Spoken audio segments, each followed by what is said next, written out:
How to hide text messages on iPhone lock screen. Hello everyone, I am Bishaka and welcome to our channel. Now let's get right into the tutorial. Firstly, go ahead and launch the settings application on your device and scroll down to the bottom and tap on the apps option. Further, scroll down again and you will see the option for messages.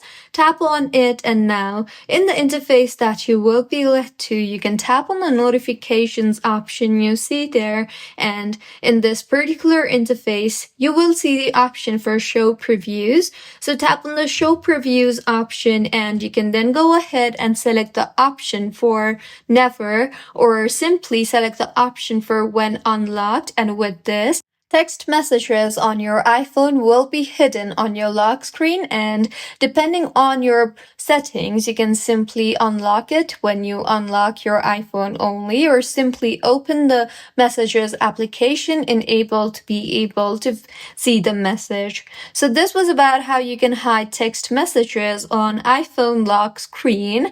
If you find this tutorial helpful, please like the video and do comment if you have any queries.